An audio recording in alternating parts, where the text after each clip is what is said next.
Inside Story Uganda, real source of political updates. Regional, tugenda kuba I beg your pardon. Oh, sorry about that. Nina abako kubeera nga twogera ku nsonga ez'enjawulo. Sooka ovuzine ku bantu kale. Neyanza nnyo neyanzeege. Yenze Patrick Nsamba. Ndi mubaka akiikirira abantu ba Kasanda County North. Mulika akalulu. Kama yatusaasidde kusaasiza abamu ku ffe ne ba casualties twabadde n'abangi. Mikwano gyaffe abaali badde bawangula akalulu ne batasobola olw'embeera y'obululu eyaliwo. Naye nsanyuse okubeerako ku Sanyuka TV. Mwebale kumpita. Okay. Kale. Bw'otusaana tugamba ne bwetusanisa okulala n'ogabyeho ne bw'ebyawanvuwamu. Abalonzi bampanvuyamu obuwanguzi babongezaayo. Ndowooza bulibeerayo mu maaso eyo. Naye nga nze General Bigirwa Moses, Secretary General wa Common Man's Party. Mukulika akalulu. Kawolo twakayiseemu njala okuyozayoza abafunye obuwanguzi obw'enjawulo nga ntandikira ddala ku mukulu wa Honorable Nsamba. Njala okumuyozayoza yali lucky. Mu mbeera enzibu ennyo n'avaayo. Oh, he was just lucky. Somehow lucky. Naye ekiyenje kyayita ku mumwa gw'enkoko. Lwaki okyogera bw'otyo? Anti na followinga circumstance muyajjira ng'ekiyenje kyayita kuki ku mumwa gw'enkoko Katonda asigaleyo. Naye njala omuyozaayoza ne banne bwe bawangudde. Ffe territory gye twadde tuzannyiramu yadde enzibu nnyo, tetwasobodde kuvaayo. Abantu abatusingako capacity gye bali bangi, bali entrenched kakati mweyo embeera nekituwanvuako ekitonotono. Naye nga weetuli obulamu bugenda mu maaso, katuwe bannaffe abawangudde omukisa batusavinga emyaka gino etaano naffe bwetwetereeza. Okay. Yeah. Akaluko bwa president mwakeetabamu. Twakeetabamu. Nga mwapafominga bubi nnyo. Was that your expectation? Era tewali ya performinga bulungi. Mu byobufuzi temubaamu namba 2 ne bw'okola otya. Anti kakati okusinziira nga ku Common Man's Party tetwabasuubira kuvaayo n'ebyo. No, Common Man's Party ekisooka twali kibiina kipya nnyo okuyingira mu reesi eyo. Twasembayo okubeera gazetted ku list y'ebibiina by'obufuzi nga wabulayo just naku nga 2 tugende mu nomination. Bagenda otugazetinga ng'olwedde nomination za local government zigenda mu maaso. Era ne bakandidates baffe bangi be twasindika banominatinge bali district returning officers countrywide nga babadisinga nga babagamba akabonero kamwe tetukalaba ku system. Kati ne tusubwa abasambi bangi nnyo ku level ya local government. Kati ne nomination yennyini kumpi ffe basembayo okunominatinga ku presidential. Nga naye kick-off y'okunoonya akalulu yali lwali olunaku lwe. Anti lwali olunaku lwe lumu, naye okweteekateeka kikulu. Twajja mu kisaawe nga tetwetesitese bulungi, naye embeera eyaliwo nga twali tulina okujja. Kubanga Common Man's Party yali erina okubeera yali erina okufuna national visibility. Naye nga tosobola gifuna nga teweetabye mu kalulu. Okkiriziganya n'ebyava mu kulonda? Sikkiriziganya nabyo. Era tunaatera okukola statement ekwata ku kalulu ako kubanga tulowooza nti batuteeka mu kifo kyewala ennyo. Mwali mugwana. Mwali musuubira kifo nga kyakumeka? Tusuubira kuwangula. Twesimbawo kuwangula. Kiganda buganyi. Kuba naawe nga moderator waffe wano olina okufuna ku mikwano gy'abali mu power. Kuba ze nkumanyi. Ne bwana Munyagwa akumanyi. Kati bwe tuba tuli mu madalaka tituyinza kuleka yeno. Tukwerevetinga. I can't wait. Yes. Okay, ensonga bwe zityo nezitambula bwe zityo. Akalubwe kati ne katambula. Yes, so akalulu ako mwafunayo ko mubaka mu parliament? Tetwafuna mubaka naye twafuna ba councillors mu local government. Okay. Nina ba councillor bana Kamuli, nina councillor wa district e Kaliro era amakanda gaffe agasinga gali Busoga wa mwijje anyawo gali Busoga. Okay. Kale Secretary General wa Common Man's Party Honorable Chabo nyabo so kulaba akaluka tambula katya briefly what is your comment about akaluke muvuddemu? This has been the worst kind of election yenna witnessinze. Omanyi buli mwaka twongera okuregressinga oba mu luzungu gye kiri ekigambo ekyo okudda emabega. Mutambula mudda mabega. Bw'oba otunuulidde interest z'abatukulembera bwe twasooka okulonda mu 99 ne 96 balina interest okubuildinga demokrasiya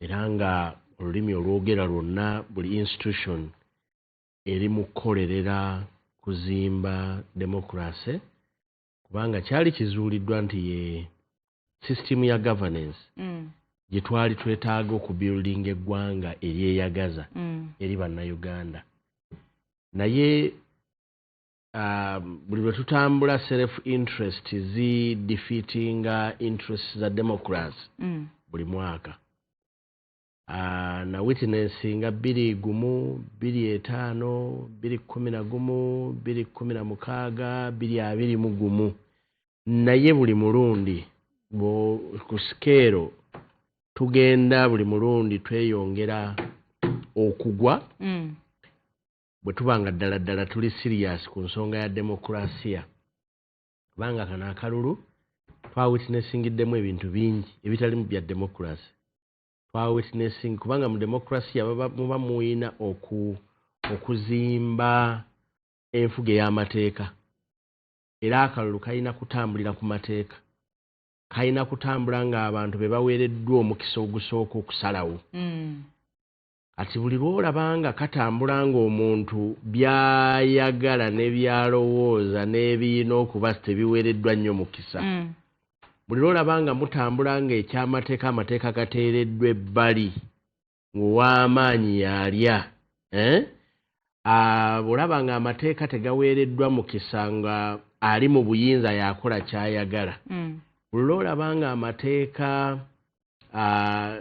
n'ensonga z'abantu kwegamba ng'omuntu tali ku center stage demokrasi abeera afa era nze ndowooza bwe tutuuse tuli ku blink kuti okusalawo otunyonyedde n'ogamba ozze ng'olaba tulinga abadde emabega lwaki mwetaba mu kalulu kano aka 2026 nga olaba demokrasi agenda aseebengerera? You can't ask that question as a Ugandan. Lwaki twetabamu? So what? Tukole ki? Bw'obanga oli munnayuganda tosobola kubuuza kibuuzo ekyo. Olinga agamba lwaki mwebyetabamu nga mumanyi bifu. Yes, that's the question. Kyoli mu kubuuza. Bwe twali twetaba mu bululu buno twetaba mu bululu obuli era bwe twayogeranga ne Electoral Commission ng'etugamba etegeka akalulu akali free and fair. Teyatugambako nti amagye gagenda okumanejinga akalulu. Wakiwulirako gwe nga munnamawulire? Tewakiwulirako. Tewaliwo ekyayogerwa wonna nti nti kaakati akalulu ke tuteekateeka bw'obeera nga tosubscribinga ku ndowooza eno togenda kufuna mukisa. Bwe byayita si bye bitusomesa ebinajja. Well, osobola okubirowoozaako naye gavumenti bw'eba nnimba era ekulimba. Obukeera enkya nga basazeewo kulimba bakulimba. For example ngenda kuwa ebyokulabirako. Ku stage ya nomination of candidates Electoral Commission yatugambako nti bajja kutuuka aba candidate abamu bagano banominating nga bayina qualification zonna naye wa witnessing aba candidate bameka abaakaaba nga bayina byonna nene bamugamba gwe tetujja kunominatinga baali bangi gwe wakimanyaako nga tonnaba twakyuzinga lwaki mwabyetabamu wakimanyaako nti kinaatuuka ekiseera nga tuli mu bululu nga candidate gwe bamaze okunominatinga ate bukeera enkya ne mugamba twali twerabidde katumudinominating ekyo teri yakimanya teri yakisuubira nti kijja kukola ki kijja kubaawo teri yakisuubira nti tugenda mu bululu naye ng'amagye interest zaago si za kuuma mateeka kubanga eggye ly'eggwanga lyerina institution ekulembera ne poliisi okuuma ssemateeka waaki w'eggwanga tetwakimanyaako nti be tugendamu ate be bagenda okubeera bannambeemu mu kumenya ssemateeka ne kumenya amateeka gaaki g'ebyokulonda tetwakimanyaako kamalirize ne kano tetwakimanyaako nti electoral commission esobola opromisinga abantu tugenda kukozesa ennonda bweti ne balayira n'okulayira tibannanga ennonda gye tugenda okukozesa yabuuma BVVK machines ate ne bukeera ku lunaku lw'okulonda ne bakeera enkya ne bagamba nti ate twerabiddemu bunaakola kalulu akakola ki akaddako so ebintu bingi just ebyo mentioninzeeyo ebitonotono ebiraga nti okuprogressinga chance y'okuzimba institution y'okulonda mu Uganda yayongedde okuddirira era bannayuganda wookirabira ennyo bannayuganda ebitundu 52 abalina okulonda tebaalonze so kitegeeza we tugenda next time oteekateeka okulonda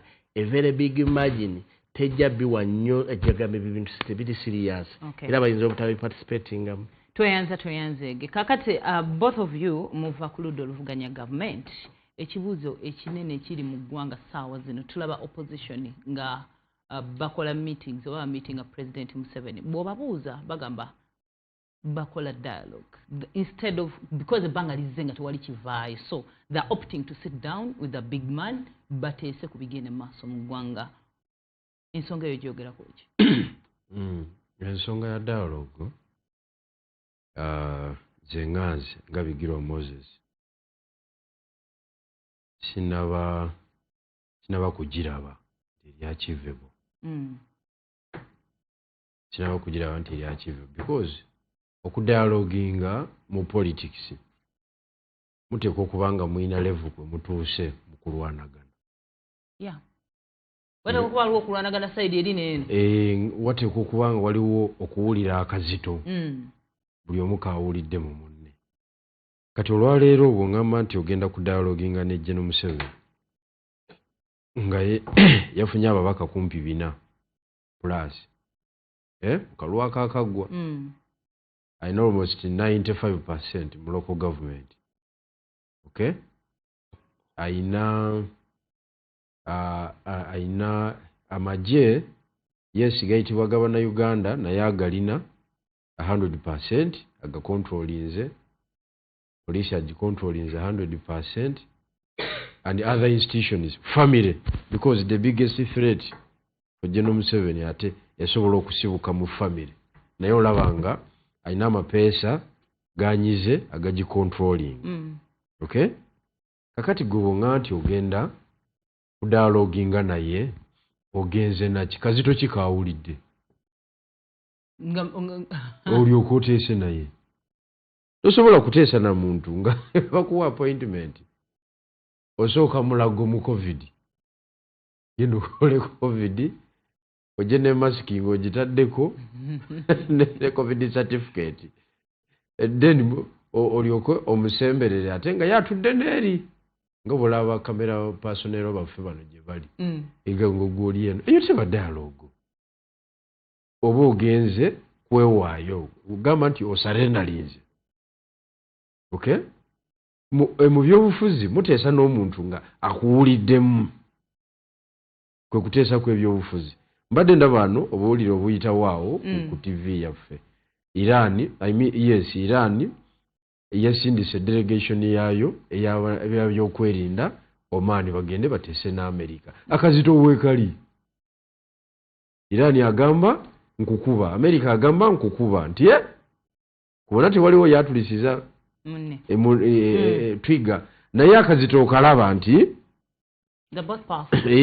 weekali kati akazito ako kabatwala ku mmeeza naye nze okuŋŋamba nze Bigirwa Moses okuŋŋamba nti owekitiibwa Yusufu Nsibambi ankulembedde tugende wa jjajja tubeeko bye tutuukako kuki waliwo kuraisisi gwe bw'otunula ku tebo ya jjajja bw'oti olaba nga ali mu okutegemeya okumanyi okukankana nze sikulabawo kati mba sigenda kuteesa bulungi kuba mba siina oziraba otya kakati nze ndowooza institution ya dialogue bweba yakubaawo gavumenti yeba erina ogipromotinga gavumenti eri mu buyinza si mmwe ate be banyigiriza kuba nti ate mmwe munoonya dialogue be banyigiriza baba banoonya justice kati olwaleero eyo narrative yateereddwawo nga bw'olaba narrative ya Kasibante nti munnange mu kkooti twavuddeyo kakati olaba narrative eriwo nti kati twagala ki dialogue tosobola kubeera nga muli mu kwogera ku dialogue ng'abali mu buyinza mwabanyigirizibwa bye boogerako temukwatagana newankubadde fe tulina be tuyita ba political prisoners bw'owulira ekiri mu bali mu buyinza babayita ba criminals be baakutte nga babakwatira ebyobufuzi bali babayita baki ba criminals we've killed actually abamu babayita ba terrorists okitegeera dialogue okuba mulina okubeera nga mulina okukkanya nti awo wabaddewo mistakes nga tuli mu kalulu wabaddewo mistakes nga tukola kino tulina okukkiriziganya ebintu bino tubisortinge kati naye ekiriwo bwewalabye ku ttale esita General Muhoozi komanda w'amagye ba security agencies zonna bagambye tebabanga nakalulu kali peaceful nga kano kati omuntu ali ku level eyo tosobola mumatiza nti yeetaaga okudialoginga kyokka nga ate abantu the population emanyi nti this was the most violent election naye bali bali mu buyinza bamanyi this was the most peaceful ndowooza amawulire wagafunye kuba we nabadde ngalaba nagalabye ku NBS ng'abakulu bagamba tebalabangako kalulu kali peaceful nga kano kakati tosobola kubeera na dialogue nga leader of opposition mu Uganda is on the run olwa threats ezimuliko naye nga bali bagamba teryamunoonya oyo teryamukola ki meanwhile baliwo we waka bagumbyewo meanwhile ba vice presidents be bonna bakubiddwa amakomera n'aliwo ali ku mawanga kuba Nambeshe ali Kenya singa naye abaddewo wano oba oliawo naye yalibadde muki ali Kenya he has a family the other side maybe oyinza okuyita okudduka but he has responsibilities the other side era newe kyalibadde ekyo ndowooza era kyalibadde ki tosobola kugamba nti Nsibambi professor yanoonya dialogue leero lwaki mulafu first of all tali affected tali omu ku bali affected he's on the opposition no kati ekyo ndowooza ekyo basobola okigamba omuntu eyakajja mu Uganda naye abantu bonna abali mu Uganda waliwo akimanyi nti waliwo ba opposition abakolagana ne gavumenti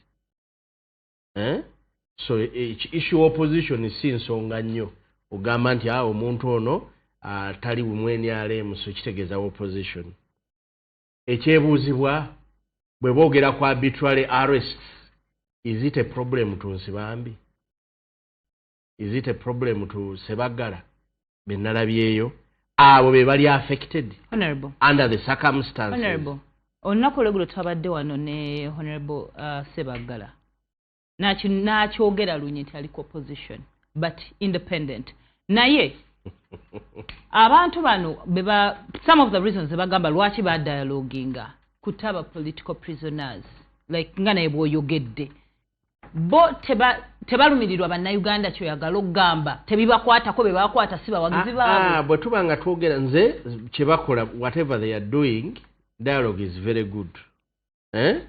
Era mu nsi zonna zonna ezikeeping emirembe after an activity like this waliwo institution leading eggwanga eryo, not opportunists. Si ba opportunists be ba leadinga. In this case, who are the opportunists?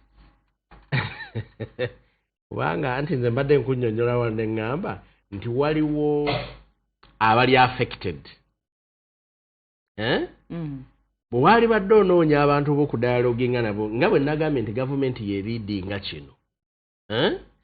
Yali badde enoonya abo abali affected n'otaleeta batali ki affected. Ekyebuuzibwa bw'ogamba bwe tugamba twogera ku arbitrary arrests ezigenda mu maaso mu ggwanga, Ssebaggala ali affected yatya, Nsibambi ali affected yatya.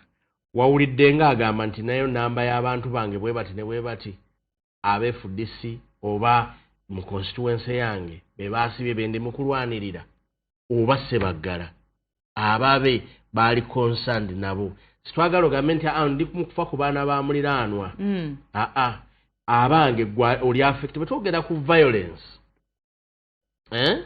ebadde mu bululu, abange tusobola ogamba nti abantu bano abakulembedde be babadde bwe twogera ku violence babadde really affected ku violence ebaddemu.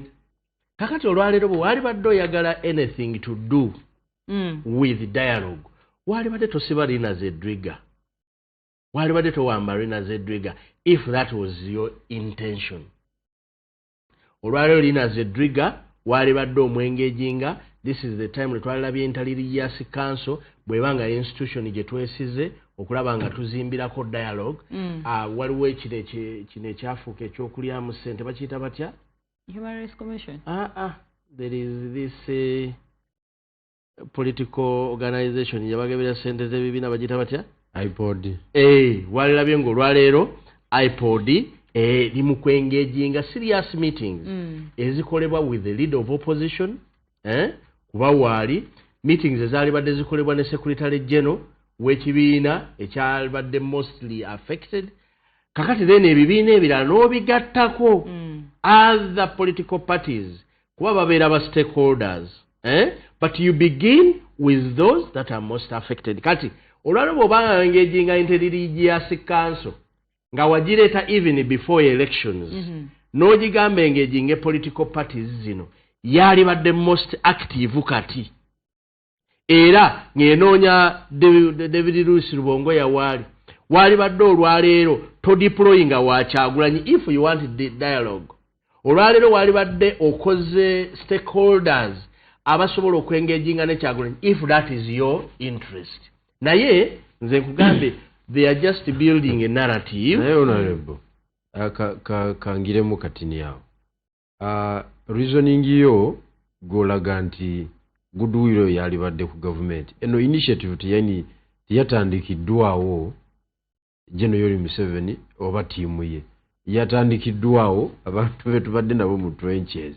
Kati bakitegeeza oli programu ez'okukwata abasibe ez'okwongera okututeekako embeera zo zigenda mu maaso.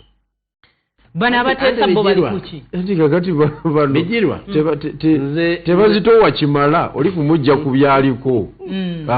Bijirwa nze ntandise ne narrative ntandise n'okunnyonnyola nga ngamba nti kyetulina era ndowooza naye bijirwa kyewagambye world view yaffe perspective yaffe ku bintu bino. Mwami Museveni takkiriza n'abantu be nti waliwo abantu ababadde violently affected. Takkiriza nti kyetuyita brutal arrest, it is actually brutal arrest. That is normal arrest. Era bo tebakiinaako buzibu. Tebakkiriza nti betuyita ba political prisoners, nti ba political prisoners bagamba those are criminals abaagala okutabangula eddembe mu Uganda. Kakati byetumanyi byetulaba nga bannayuganda byawukana ne regimu byekola ki byeraba. Ndowooza Bijirwa yekyagambye nti bano tetulina kazito ke twabataddeko kulaba ekyo. Ne tekyetaagisa kubanga bamaze kuteekako kazito. Oyina kubeera na interest kuzimba ggwanga eritambulira waki awamu kuba dialogue happens in countries nga mwagala mutambule lumu ng'abaki ng'abantu naye bw'otandika okulaba abali side eri as criminals abakwesimbyeko as terrorists abakuuvuganya as people who are not supposed to be anywhere near governance era abatagwanidde kubeera mu ggwanga eryo kizibu nnyo okugenda mu dialogue era abo kyovulaba nze mbayise ba opportunists abo ba opportunist Professor Nsibambi Manya Latifu Sebagala Mnabani why do I call them that why stage gy'otandikirako kugenda mu kati ngenze mu meeting olina okubanga omaze okukonvinsinga bano nti waliwo need naye to government tewaliwo need era nze ndabye n'aboogerera gavumenti babaliyo mu nsi baani bonna they see no problem they see kana akalulu ke kasinze okubeera akalamu naye bagamba nti abantu abamu bababyeko obuwanguzi bwabe balaba ekyo kiri nomo there is no problem byonna byonna bye mucomplainingako nga bannayuganda abali mu buyinza tebabirabamu buki buzibu kino kirekawa opposition does it abantu babalabanga kati abakola ekituufu oba it is weakening the opposition of course kiyongera okuweakeninga opposition actually ezimu ku nsonga lwaki bamemba baffe abamu ku level ya Honorable Nsibambi n'abalala be yabadde nabo batuuka okutekinga that step nti bainitiatinga okwogerezeganya n'okukkaanya kw'eggwanga lwakuba balabanga awatali kiriwo ekigenda mu maaso ku ludda oluvuganya ate nabo gye balinga bakomanda kubanga Honorable Nsibambi si ordinary person si foot soldier Honorable Nsibambi ali ku level ya komanda ye vice president wa FDC mu Buganda mu kumanya kwe kwonna mu experience gy'alina ey'ebyobufuzi n'ey'amateeka ne ku international exposure gy'abaddemu bw'abanga nti kuno kwe kuteesa kw'ebyobufuzi okwalibaddewo I am disappointed with him kubanga tewaliwo kuteesa kwa kinafu kwali kubaddewo nga kuno kwe baagala oteekawo olunaku olw'eggulo twabadde wano ne pulezidenti w'ekibiina kyo n'agamba akooye okubeera ku opposition akooye okubeera ku opposition aliyo lwambeera akole nnyo akwate gavumenti n'agamba ali ready ayagala akwatagane ne gavumenti yonna teyabadde specific but ayagala at least akwataganeko n'abakulembeze abali mu buyinza ensi etambula emirembe ndowooza yabadde awa individual opinion eyo si position ya Common Man's Party zate nze secretary general ndowooza yabadde awa individual opinion ye naye bw'abaako oyo kubeera ku ludda oluvuganya wabaawo ebintu bibiri ekisooka kukola nnyo gavumenti ogikwate bwekulemerera you surrender kati nga bano bebakoze eki ebasarenda lino option ziba bbiri eira ogikwata bw'olaba nga togikwata ng'obikooye ng'okubaguzi maki ogenda osalitinga yagezezaako ogikwata n'alemererwa tulindirira option number 2 kati awo simanyi naye ffe nga bamemba b'ekibiina n'abakulembeze ku top level ndowooza tujja kwogerezeganya naye waaba akooye naye kye ndowooza nti bwemufunye bubi oba oli awo kirowooza nti bwe yayogedde tujja saamulabye nabadde ndi bize mu nsonga endala saamulabye ng'akyogera naye I will find out nyoke nkole effective communication and response. All right. Yes. Okay, Honorable. Abali security egamba tenuunyako Honorable Kyagulanyi. Tenuunyako president w'ekibiina kyo. Ekibuuzo ky'obuuzizza muganda wange Bijirwa. N'obuuza kirekawo opposition. Yeah. Naye lwaki twalibadde tuli worried about opposition?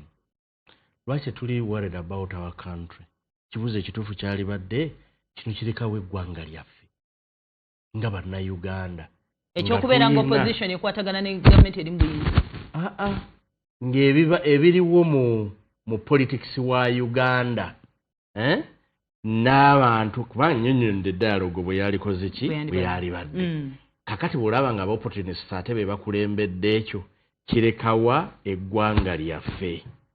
Njagala kutegeeza mwannyinaze Hafi bino byolaba tebiri ku opposition yokka. Bwe twogera ku violence, bwe twogera mu magye okubeera involved mu bululu, bwe twogera mu byabaddewo, ababaka b'NRM bangi were crying like us. Era singa owaayo opportunity nga waliwo n'ab'NRM be baasituddeko bokisi kubanga amagye tegabaagala. Ebyatuuse ku opposition ne balangirira ono ne balangiriramu omulala nabo gye bali ab'NRM. So buli lwotta demokrasi okubeera nti abantu be basalawo, buli lwotta institutions okubeera nga zirina okukola bye zirina okukola, n'abalala bonna babeera affected. Bw'okimanyi bulungi mwannyinaze nti waliwo abaasalawo okukola ne gavumenti ng'aba UPC ng'aba DP nabo baakaabye geegamu naye nga babadde bamaze ebbanga nga bakola ki nga bakola nayo nga bamanyi waliwo relationship yonna gye basobola okukola ki okuuma. Buuza Nobert Mao yaleese ababaka bameka relationship gy'abadde nayo emabega ne gavumenti ne regimu yamuyambye ki yamuyambye okwongerako ku namba y'ababaka oba ababe babadde spared. Abaani UPC tebali mu kaabanga National Unity Platform. Kakati mu mbeera yonna buli lwe tutta institutions nzaaweera wendi awo issue si National Unity Platform, issue si opposition, but eggwanga lyonna generally. Buli lwolaba nga ebyabadde birina okukolebwa tebikoleddwa, buli lwolaba nga amateeka tegagobereddwa, buli lwolaba nga ensi tetambudde nga bw'erina kutambula, buli omu candidate era gwe tunula olabe n'abo abali mu NRM leero nga bali happy one time tomorrow they will cry. Buli omu kubanga game bwezannyibwa si bw'erina okukola ki si bw'erina okuzannyibwa. Kati ngenda ku kibuuzo kiri nsonyiwa okusooka okulanda ombuuzizza nti Kyagulanyi abadde ki gavumenti egamba temunoonya. Is he on the run and why? He's on the run. Why? Kubanga bamufudde criminal kwesimba ku General Museveni tiriyo musango mulala, and this has been our history. Omanyi Kano Kizza Besigye gyali ali mukomera abange gwe gavumenti esobola okumatiza nti tekunoonya nga lina Zedriga yawambibwa n'atwalibwa n'amala zabadde wiikisi 3 wiikisi 4 nga talabika ne bagenda ne mu kkooti bagiyita abalooya balina olulimi lwe bakozesa oba luzungu habeas corpus oba luzungu ne basubmitinga gavumenti eproducinga omuntu ne bagamba tetumumanyi gyali. Kitegeeza baali batta institution eyo gavumenti otukeera nkya n'otuteekako maanyi manya habeas corpus bagiyita luzungu that is the proper English. Kati ne bagamba tetumanyi. Kakati olwaleero gwe Kyagulanyi bali mu kugamba munange vaayo gy'oli teri akola ki teri akunoonya, naye nga amagye tegavanga wo up to today ne police nga ba vice presidents bo bali mu makomera. Kyensobola gamba president wange Kyagulanyi sooka nsaba Katonda amutukuumire kuba talina musango gwe yakola ki gwe yazza okujja n'agamba nti bataddewo ekifo ky'okuvuganyaako nga bannayuganda ye n'avaayo n'agamba ngenda kikola ki ngenda kivuganyaako. Ndowooza ogwo tegwali badde muki but ffe bannayuganda tulaba yagenda n'anominatingibwa n'ajja ne ku ballot paper ne ku lunaku lw'akalulu yaliwo era n'ayita mu one of the most violent election nga buli waagenda amagye ne poliisi tegaagala abeere n'abantu tegaagala ayogere naki n'abantu. Kati naye olw'okuba nti kimanyiddwa nti after elections bulijjo alina kubeera under house arrest, kati agerekera simatuka ndowooza bali mu munoonya bamuzzeeyo bakole kye balina okukola kye balina okukola naye nze naali musabye singa alaba kakiripu kano bakamumpeere Kyagulanyi yali badde yeesengula n'alema kwekweka wano Uganda n'afuluma eggwanga lino agenda mwagala adduke mu ggwanga. It is more safer. For how long? It is more safer. Kubanga lwaki ngamba it is more safer basobola omukwatira wonna we bamukwatidde ne bamuttirayo ne tutamanya nakumanya nti baamusse kuba gavumenti era esobola okuteekawo embeera n'ekuyigga n'ekutta naye bw'obanga oliko n'otegeezaako gavumenti endala nti muna enziruse mu nsi yange olwa kino na kino na kino olwa ABCD bwekuba kusiikinga asayiraamu n'ogikola ki n'ogisiikinga naye okubeera wano mu Uganda it is not safe for him kubanga kyeyayitamu mu bululu kyali kimala buli we yaddanga mu bululu we yatambulanga ng'olabira ddala amagye nga badeployinga amagye ne poliisi na buli kumpi buli security agency buli we yagendanga okusaba so do you agree with Honorable Nsamba ku nsonga eyo? Ndowooza ekisooka ezimu ku obuzibu bwe tufunye ku ludda oluvuganya nti mu kweteekateekwa kwaffe nga tugenda okwambalagana n'omulabe oba opponent tetumukolako analysis emala okumanya ensamba ye.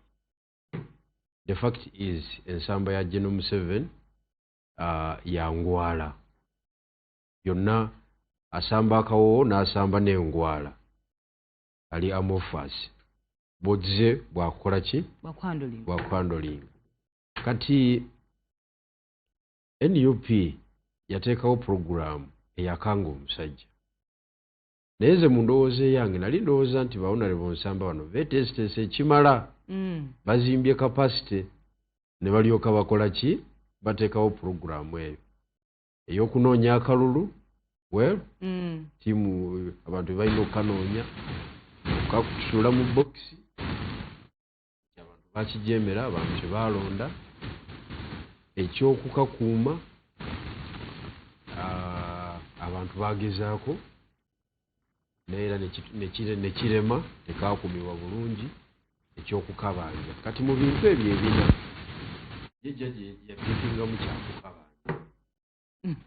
kubanga okubanja okwo kuba kitegeeza ye kuvaako kati buli lweshuwinga puroguramu y'obwotyo mu campaign nga tozimbye busobozi bugenda kiteeka mu nkola ye General Museveni yaba talina kyatwala nga kyakusangasanga yaba abitwala serious nti you can implement it kubanga tafunangako kirowoozo kigamba nti Honorable katono nnyo katsuke tuddeke wa Honorable Nsamba bagenda tuterezamu katono ku audio sorry about that kale kakati Honorable akalulu kabalema mwakanoonya Honorable Bijiro agambye abantu babajeemera tebakalonda balemesebwa okukakuuma mu kukabanja we waviiriddeko pulezidenti wammwe obuzibu akati Bijirwa bw'ayogera bw'ati abanga eyakyadde jjo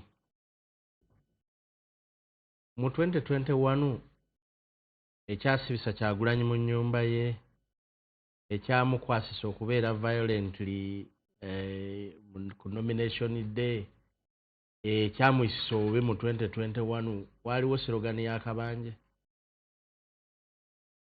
nziraano ngamba teyaliiwo etandise njagala kubuuza Kano Kizza Besigye we yeesimbirangawo ne bakola house arrest kubanga Bijirwa abadde mu politics for some time ndowooza yeyansooka ne mu politics nze kyagamba Kano Kizza Besigye yamala kuleetawo sirogani y'akabanje okubeera nga ali violently treated as a criminal nga tebamukkiriza na kutambula mu Uganda yali sirogani y'akabanje kakati bino tuleme kwerabira nti eno ye kyayogedde ekituufu ekyokugamba nti General Museveni asambisa ngwala mwasamba kawo n'engwala but it shouldn't be like that. Twali bali tugenda mu politics ndowooza bannayuganda bonna kye bayayaanira even the 52% abataalonze kye bayayaanira kwe kulaba nti can elections be meaningful. Tusobola okulaba nti omuntu eyeesimbyewo yeeyagalira mu nsi ye nga bwe kiri mu nsi endala kubanga bwe kiri mu mawanga amalala omuntu oyo asigala akola contribution nene mu bukulembeze bw'eggwanga era nga bava ne bagamba nti wano muteeseteese bwe muti naye twalibadde tukola bwe tuti ne bwe tuti mu kuzimba ensi yaffe. Tukiraba e Kenya, tukiraba ne mawanga amalala ng'abantu abo bali treated with responsibility. Naye wano nze sirowooza nti issue ya kubeera nti twakozesa gundi y'akabanje nti ensonga eri awo. This has been the dictatorship gye tubaddemu era nga tugyogerako. Kakati kyangu nnyo omuntu okulowooza nti oba oli awo twalibadde tubivaako. Era ndowooza common wisdom yaligambye nti omuntu ono bwe muba mumumanyi nti asamba bw'ati mumuleke lwaki mmwe mubibeerako. Well, that is the easiest. Era naye waatwagala awo. Era bw'olaba bansi bambi nga bavaayo olwalo nga batandika omuwaana bali mu kugeetingamu ekyo gamba naye tulwanye ekimala. Omusajja wa Communist Party yabadde akuba kalango essaawa yonna nnyinza obikola ki obivaako. Ebya opposition abadde akuba kalango tibale bwe mundaba nga nina kyentaddewo ekipya mutegeere nti ebintu bino nange nali nabikola ki nabikowa naye bangi. It is not him. Ate tekisookedde wano. Gye bibeera yonna yonna wabeera dictatorial regimes wabeerawo abantu ababeera compromised along the way. Naye spirit eno ey'okubeera nti twetaaga ekituufu esigalawo mu nsi. Kati olaba bansamba ne bwe bataabeewo gwe kkiriza obagaana waliwo abavubuka abato abajja okugamba no we need better. Eyali ajjawo Besigye nga Besigye kuba yakola contribution nnene nnyo okulaba ng'agamba n'ensi yalibadde etambula bweti tewali yamanya nti Kyagulanyi tudde ajja kukola ki. Kati olaba ajja kulwanyisa Kyagulanyi as a person. Enkya wajje waveeyo abavubuka abato bajje bagambe no ne bwataba bato osobola n'okuba ku abo bennyini abali mu regime olwaleero ne wabeerawo akoowa n'agamba eggwanga lirina otambuzibwa bwe riti ne bwe riti. So not until a time ng'eggwanga oliwadde foundation ennungi ng'ensi ogiwadde foundation weerina okutambulira. That is the time spirit gye muyita ey'opposition, spirit gye muyita ey'abantu abo be muyita ba criminals lwesobola okufa. Abantu ne bamanya nti tuli mu nation building ne wemba naluzinze nina okuvaayo nkole contribution yange mu capacity eyo. Bwe tunaaba tetunnatuuka awo era ogenda okulaba bino ebyokutta abantu bijja sigala nga bigenda mu maaso, ebyokubeera nga eggwanga tetambula bulungi bijja sigala nga bigenda mu maaso, obululu okuba nga bwoganizingibwa nga babutegekedde bantu kuba bijja sigala nga bikola ki nga bigenda mu maaso. What can I say? Ndi tuli ku level nga buli omu kimukwatako. Gwali mu regime leero ng'owagira regime naawe bikwatako. Wali agadde mutabani wasanga ensi ng'ezimbiddwa bulungi obeere nga bwe bagenda mu kalulu ddala awangudde yakola ki yawangula. Okubeera nga weesimba ku bwa president tebwalibadde nnyo teyalibadde nnyo nti it's a criminal offense eyalibadde mu nsi yaffe. Tugenda maliriza. Honorable Bijura, kino kirekawa opposition with all the dialogues and all that because bw'otunuulira on a general picture supporters seem to be betrayed.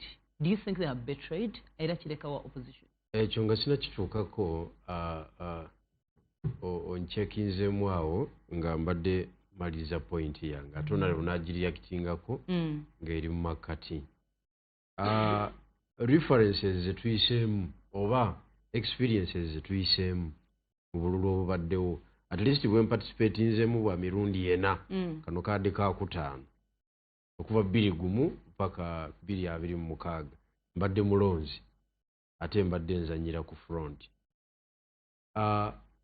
Guno omulundi at least twali badde nga program gye tugamba bannansi ng'ekyamazima tumaze okugyeteekerateekera ekimala kubanga tulina reference ku Dr. Besigye nti naye yali ataddewo ku programs ez'enjawulo mukalulu power 10 naye nga naye teyeeteeseteese bulungi power 10 nga nkuwadde history waayo wolimpa obudde obumala ndigikutegeeza terina nnyo njawulo ne kabanje okiwulidde kati oli gwe tuba tuvuganya naye awuliramu kakiwadi gwe mu puroguramu yo ajjamu kakiwadi ye munagamba okay kakiwadi yeeno kabanje nze njetegekera ntya ng'atandise okukabanja kubanga okukabanja kitegeeza nti okulonda tekubaddeewo so as oludda oluvuganya twekozeeko disservice emirundi gyonna ne tulemwa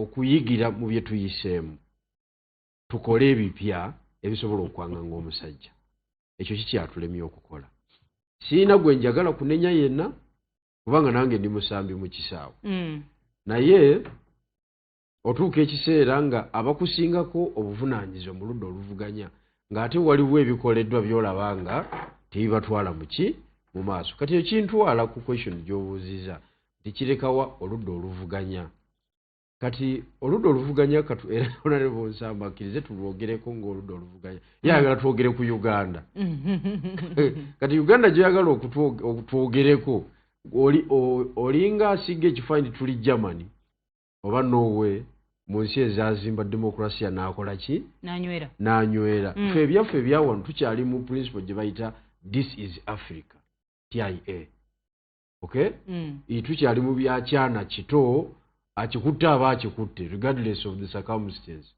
atakifunye aba takifunye okay kati bw'oyogere ku bya Uganda era bali baseka busesi nti ono tanategeera ku page tukola ki gye tuliko kati oludda oluvuganya ekisooka titubeerangako disorganized nga bwe tubadde ku mulundi guno tuli mu mbeera nzibu nnyo nti nga naye twogerera wano tewali awa command munaffe alina public acceptance alaganga alina kyazzaako ekirala ate ogenda okulaba obutambi bw'olaba nga apostinze nga tebupromisinga mulwanyi yenna kuguma ku ground kubanga ajja kugamba nti era nze nali nfunye essuubi nti bukyanga luba lwamindi ow'ekitiibwa Kyagulanyi anyize peesa avudde ku netiwaaka ya Uganda anti Uganda government yali temulaba nga temulaba nga waali yafugawo kati kiba kitegeeza yanyize peesa jjajja lyanyiga mu 8 oba tetojja kunfuga ewanzibye akalulu wadde tewabbye kange direct naye wakoze eki wakabbye kakati jjajja n'azimbawo embeera nga waali yafugawo paka we yakikwatira ddala okay kakati nange nali ndowoozezza nti ekifaanyi kyengenda okusooka okulaba wekitiibwa Kyagulanyi engeri gy'avudde ku rada ya Uganda ng'atudde mu katenti akaguriini bamuyimiriddeko atowa fatwa kale mukala gye yali agadde atowa fatwa nti kyonna kye kiri abasigalawo basigalewo balizimba eggwanga bwe nali ndowoozezza naye kasa nalaba nga amaanyi gakuggwamu ddi nga ndabye ng'ali Gomba kubanga oba oli Gomba kitegeeza ab'ebyokwerinda bakulaba naye ate tebakukwata kati ngenda okuddamu okulaba nga agamba w'ekitiibwa Nambooze tegeka ekyeggulo nkola ki nzija ekyennyanja ekinene nkyagala nemanya wano tewali mulimu omukulu yali teyeeteeseteese okukola biri ebikwata power naye kyonna kikiri ng'oludda oluvuganya kubanga nange ndina obuvunaanyizibwa ku nsonga ze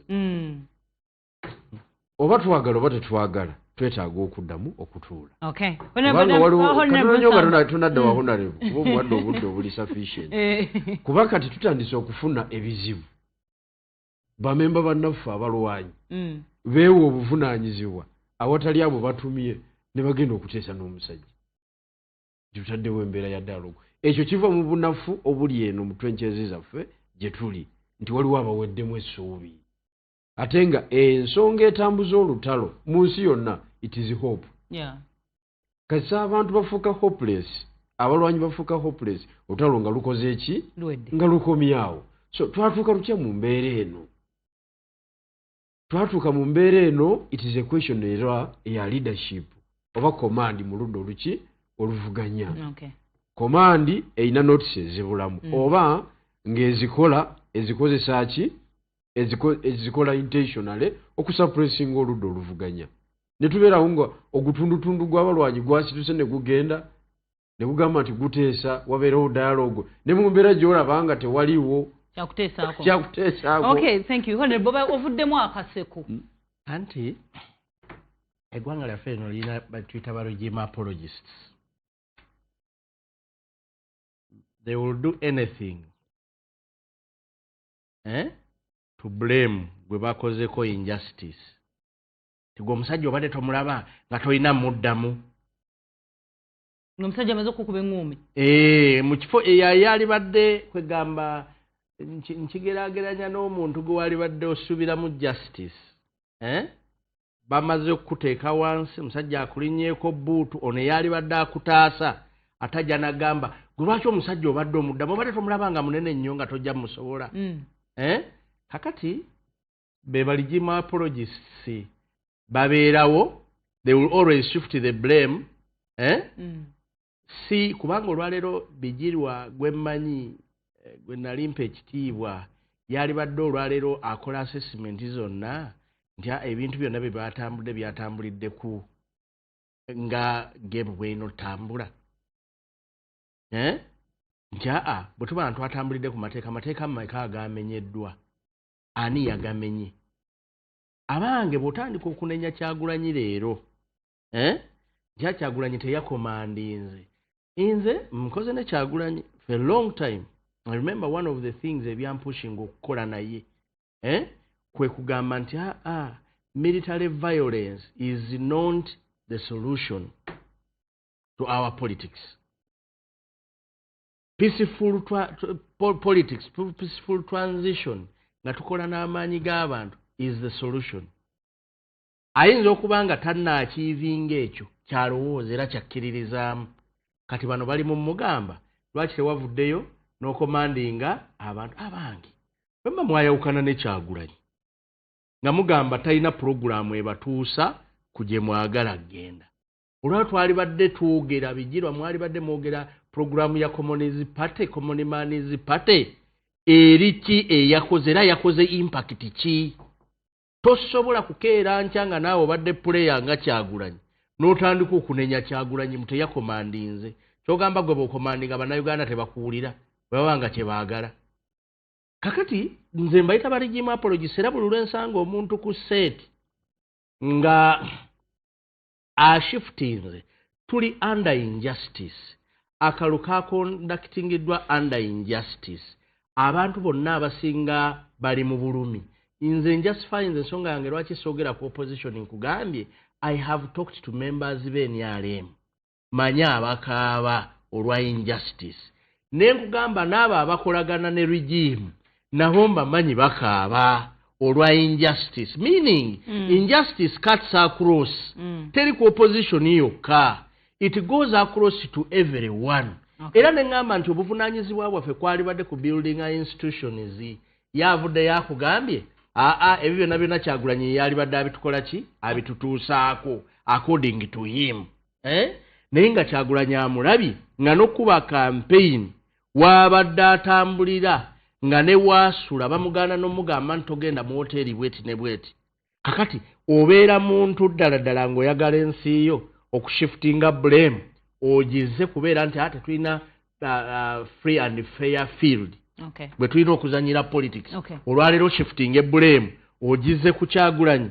Beba abagamba nti lwaki tavaayo n'atulaga eryanyi. Kye baagala interests zaabwe is kill Kyagulanyi aveewo mu politics oba mu arresting abeerenga Dr. Kibesi abesi balowooza that is how they can gain that space. Naye kati space ya Kyagulanyi osobola gituulamu otya. Bonna abalowooza nti Kyagulanyi munafu.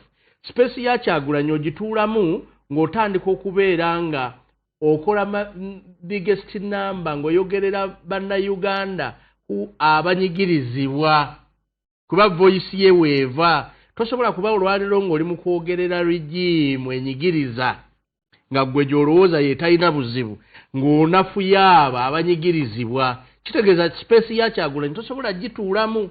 ne bw'onookola otya ne bw'onooleeta abaprofesa ne bw'onooleeta ani kati space Kyagulanyi gy'atuddemu mu politics ani ayogerera abanyigirizibwa gyali eyo yonna wonna we tubeera kakati bw'obanga eyo gye mwagala okufiiringa mulina okuvaayo gye muli ekwekukuutiriza ku rigimu ate mubeere nga mujja mutuule mu space eno. Bijirwa njagala kugamba muganda wange you used to speak for the common man lekera okugerera regime. Honorable, you branded as a regime apologist. Ebintu ebyo Bijirwa si biwalimu. Honorable, ngenda bawedda kika bbiri tumalirize. In fact, Honorable, ayina ebintu bingi nnyo byerabidde kubanga ffenna tulina omusalaba ogw'okuleeta enkyukakyuka mu Uganda obuvunaanyizibwa.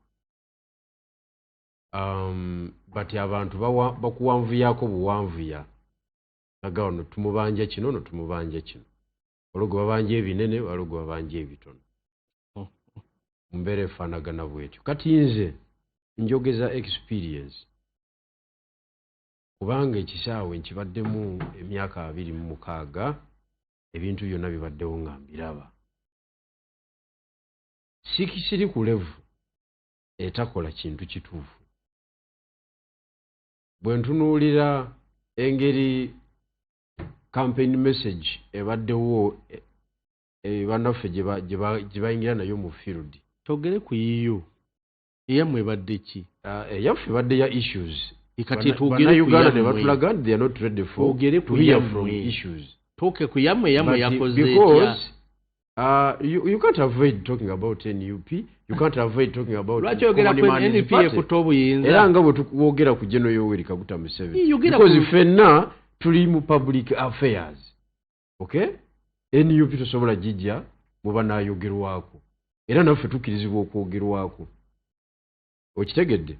Kakati bannaffe bo w'obeerako gwe kyolonki kati ffe tulina programu gye tufumba era tugenda gironkinga in time. Naye buli lw'ogiteeka mu kisaayi nga bagamba that is diversionary. Obalabye abo badivertinga tuve ku nsonga ya Kyagulanyi. Badivertinga eggwanga tuve ku Nankanyi. Kyokka nga babadde batulaga nti bagenda muyoola. Munabeera muwulize embeera yonna ebaddewo ebadde yakumuyoola ku luno tawona. Kakati ku luno tawona kirabise nti kibadde kigambo bugambo nga tewaliwo kweteekateeka kwakyo.